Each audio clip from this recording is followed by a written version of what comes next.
Halo, I'm Miss Karin and I want to tell you bahwa pemimpin ideal bagi generasi Z di Indonesia. Nah, di sini gue udah ada 3 bintang tamu dari 10 cewek. Nah, please welcome. Okay guys, my name is Kyla from class 10. My name is Nicholas, and Hasna. My name is Aura Malika Iranisa from XC. Okay. Nih guys, kalian sekarang dari generasi Z dan orang-orang kan bisa jadi pemilu kan, udah bisa menjadi pemilu tahun depan. Nah, menurut kalian pemimpin ideal bagi generasi Z itu apa sih? Dari kalian dulu ya. Okay, I think to maximize this generation who live in the era of globalization can be connected to 24 hours of the internet network. So they are naturally proficient in technology. Social media is where they interact. Even though some say this generation tends to be narcissistic, but behind this trait, they are very flexible, creative, and open-minded.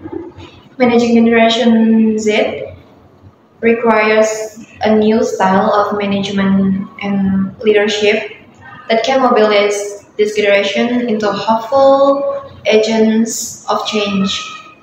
George Brett himself, in this concept of Brett leadership, said that there are 5 ways that, according to the author, will not be much different when applied to Gen Z. First, behavior means not creating distance with young people and providing the widest possible access to information. Second, relationship means being an active listener and giving feedback in a good and appropriate way. Third, attitude means giving confidence to do challenging work. And last, values means making their work have value and meaning, and environment means creating a work environment without complicated bureaucratic barriers. I did that. Okay, thank you Carla. Okay guys. So, Aura, menurut kamu gimana? For me, apart from that, experience is also needed to become a leader. These factors are something to encourage in leading. Skill in foreign language is also needed to become a leader, because a leader must be able to speak a foreign language in order to lead his followers. Besides being related to power and leadership, leadership is also closely related to character. The characteristic of a leader must be consistent with leadership. Situation also play an important role in shaping a leader personality. Okay. Thank you, Aura. Now next, Nicholas. Me, as Kayla and Aura said, both of them is true. Actually, like the skill for a leader to communicate or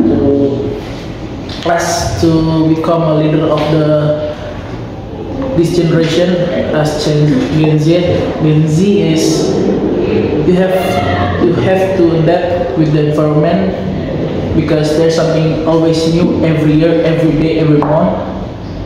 Something new you can, like, as now that we have something like AI, social media, and some others. Like, if you can use that as a leader to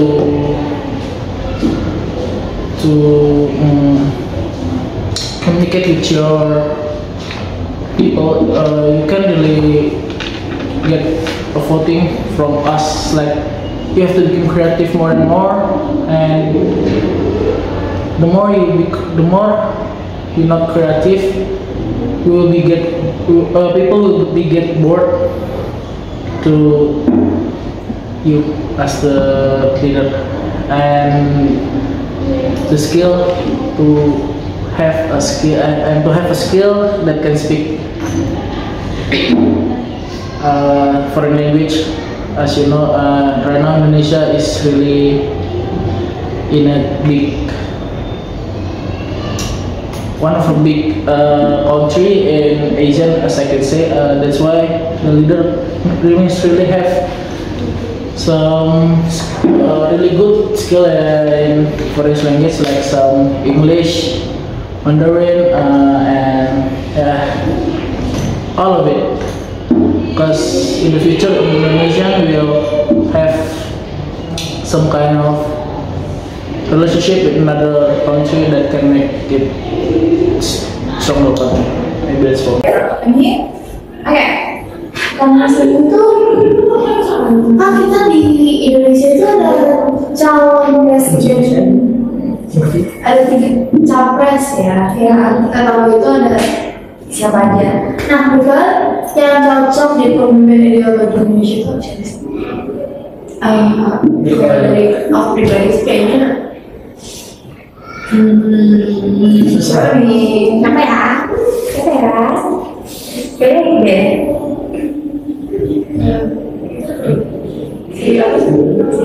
Siapa?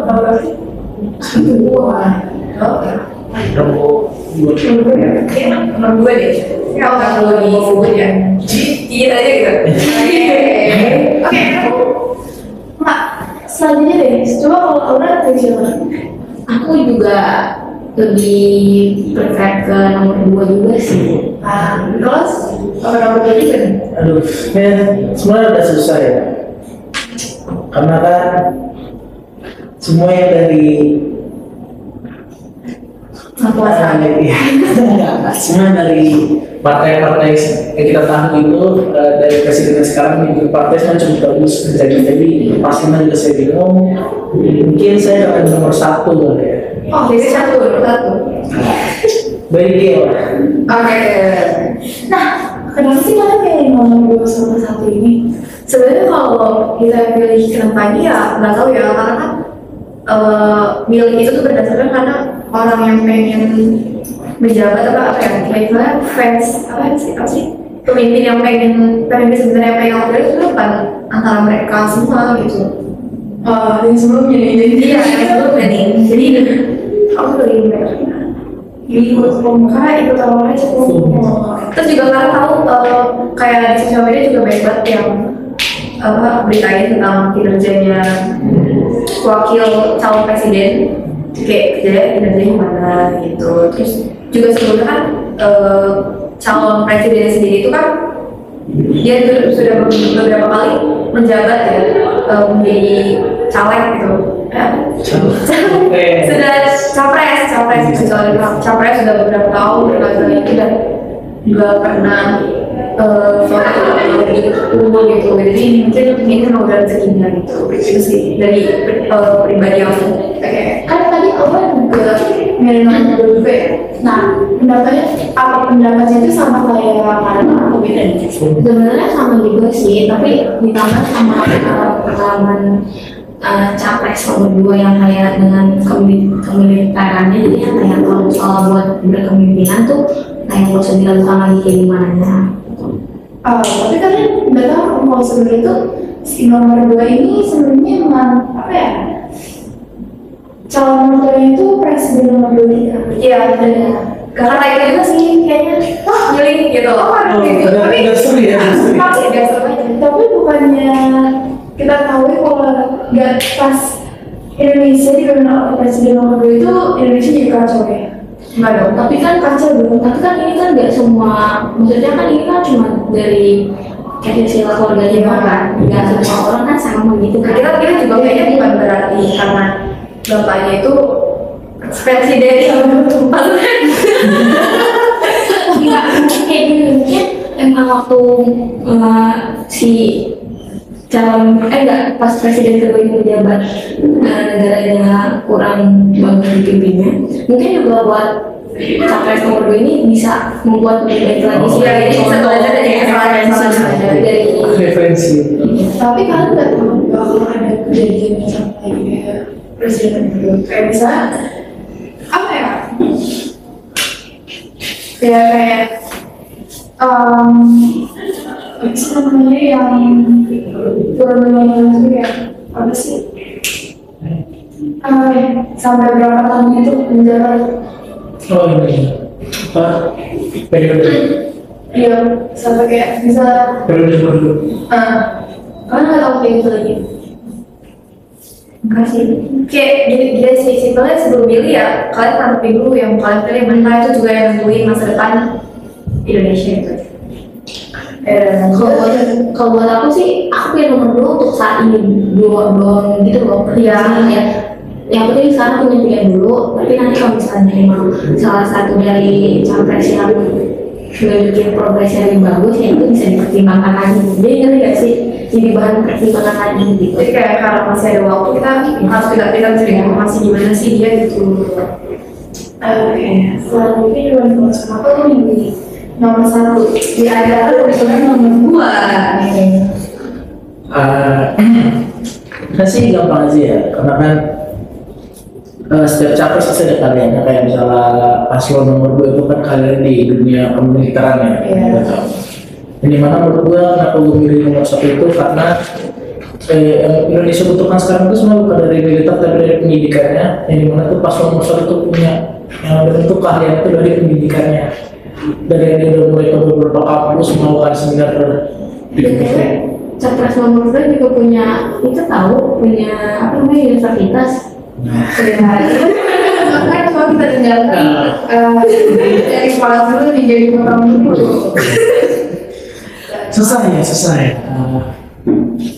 Sebenarnya sih aku juga melihat dari walaupun dari partai yang sama ya, dari Gus itu karena dia pun dari partai yang sama dari presiden kita yang sekarang, walaupun partainya dikenal dengan masyarakat sebagai partai yang cukup berantakan ya, bisa dibilang berantakan sih, cuman cukup bermasalah lah sebagai masyarakat. Cuman gue yakin karena partai itu cuma sebagai fondasi aja untuk si presiden itu berdiri dengan keinginan dia itu. Dan kayak seperti orang tadi di cawapres 2 itu kan juga punya universitas ya. Tapi kita tahu kalau misalnya tetap tuh yang memimpin itu sebuah presiden, jadi kemungkinan militer untuk maju, yang dimana menurut gua militer Indonesia sekarang ini udah cukup maju lah, lebih dari cukup lah ya. Yang dimana tuh yang membutuhkan sekarang itu pendidikan Indonesia masih bisa dibilang di bawah standar dari beberapa negara yang bahkan tuh butuh sampai berapa ratus tahun untuk mengejar standar pendidikan di luar negeri gitu loh. Iya benar. Jadi ya gua pilih 1 aja sih. Bukan yang tadi ya. Oke. Tapi lo bakal berubah pikiran nggak? Lo milih ini kalau atau Mungkin gue lihat juga kayak sebetulnya blunder kayak misalnya kayak seperti kejadian gubernur tahun berapa tuh yang dari itu lah ya. Blunder tuh misalnya kayak dia melakukan satu kesalahan besar mungkin itu yang dipertimbangkan, kayak misalnya ikutan korupsi atau apa lah ya, karena kan itu nggak bisa ditoleransi lah ya. Cuma kalau misalnya nggak berdua bakal tetap sih nomor 1. Oke. Nah, kalian nggak ada yang mau nomor 3 gitu? Aduh, Nomor 3 siapa sih? Nah, kan yang nomor 3 ini dulu udah jadi gubernur ya. Nah, kenapa kan kayak apa ya memilih nomor 3? Karena kan dari gubernur bisa ke lebih bagus apa ya? Ilmunya itu udah kelihatan kan dari gubernur. Jadi kalau dari aku sih, aku tidak punya tapi enggak karena kayak justru aku lebih ke gubernur sebelumnya, mungkin yang simple kalau dengan gubernur gitu. Karena aku lihat kerja itu si ini juga si kotak-kotak ya? Ya, karena itu karena dia juga apa ya, kalau pas ada dia kayak contoh misalnya kayak di Kelapa Gading itu kan Kelapa Gading itu pas dia itu udah banjir gitu kan sekarang jadi kerja lepas gitu lah pada banjir gitu. Jadi kalau mungkin kalian lewat Kelapa Gading itu banjir ya kan, jadi dia tidak ada Jadi bisa dibilang ini cuma omong doang. Iya, lagi tadi sebelum aku berangkat ke sini, itu kan aku lewat Senen ya, yang tol gitu. Itu banjir dan itu dari malam banjir ya. Banjir, malam banjir. Banjir dari malam hujan, tau kawan. Banjir nih, itu saya tahu, banjir lagi itu tidak ada tindak apa-apa gitu. Oh iya. Oke, yes sir. Oke, jadi terus kan kalian pilih nomor 2 sama yang 1 ini. Nah, apa ya? Kan kita cuma mikir di Jakarta doang. Ada nggak sih di pulau lain kayak dari kinerja gitu kayak Indonesia? Ada nggak? Oh, ngerti. Kayak di wilayah lain mereka tuh kayak gimana? Ya. Mungkin ini bisa bahas dulu nih ya, karena kebetulan gue sempat kemana berita juga ya. Kebetulan pas, nah ini mungkin yang bikin gue berpikiran lagi untuk punya paslon yang tadi lah ya.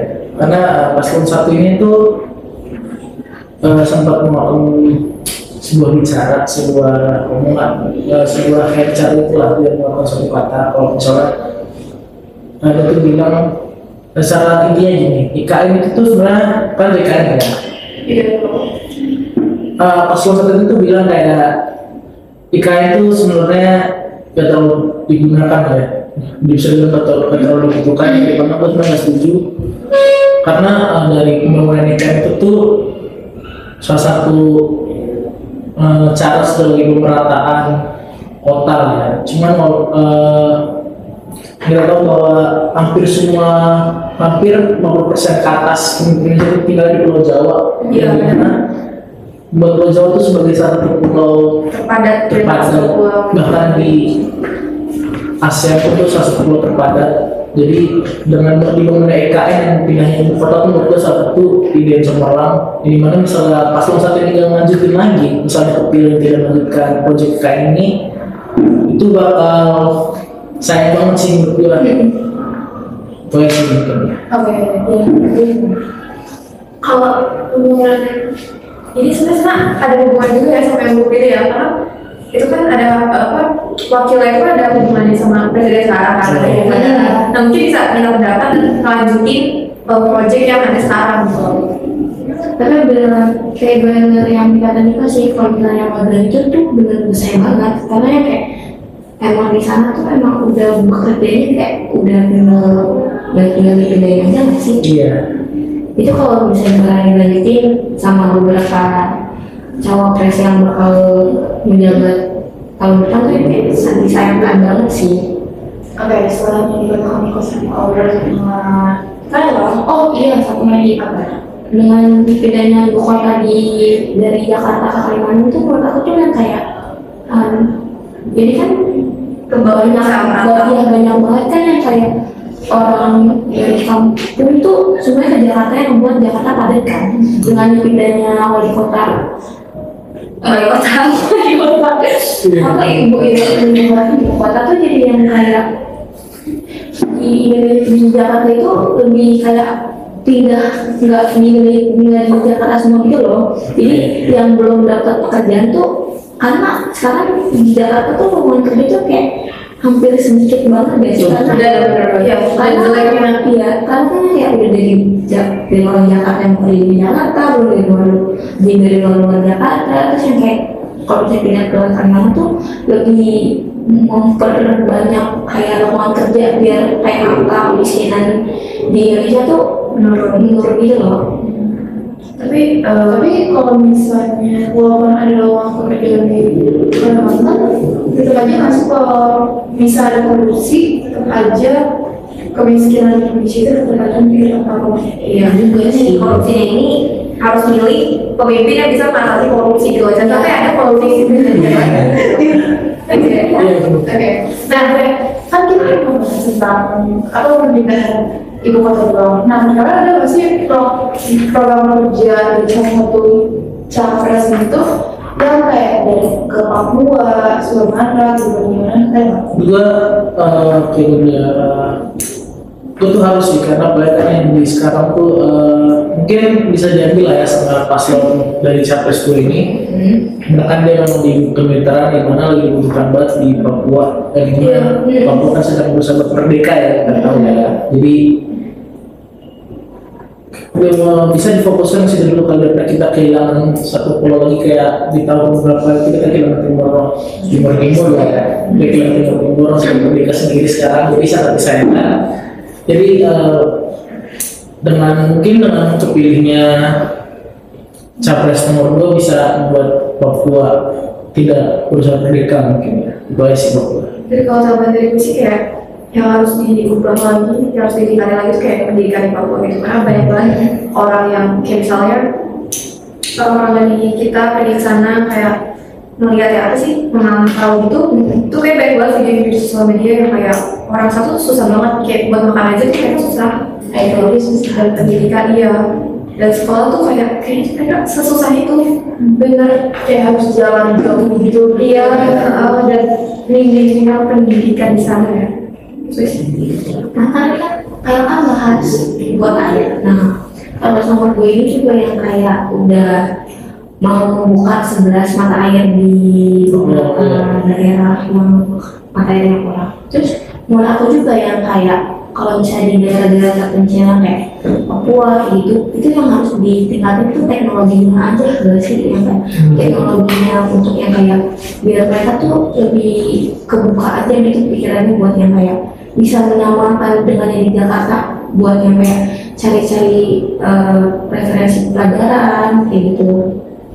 Iya sih, harus ditingkatin. Apalagi kalau misalnya kayak di Papua nih, misalnya ada pengerjaan, ada sesuatu yang harus dikerjain supaya pembangunan merata, otomatis kan orang di Jakarta atau orang-orang dari manapun kan pasti bakal ikutan kontribusi kerja gitu loh. Otomatis ya mungkin emang nggak ngefek banyak, tapi setidaknya beberapa orang buat ngerjain project di sana itu bisa kayak meratain lapangan pekerjaan gitu. Apalagi sekarang kayak kalau misalnya semua pada pindah ke Jakarta tuh kayak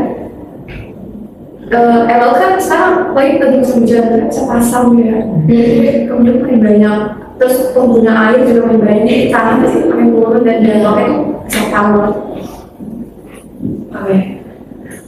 Itu jadi itu aja pertanyaan dari gua, dan thank you udah jadi bintang tamu di channel gua. Thank you. Dadah.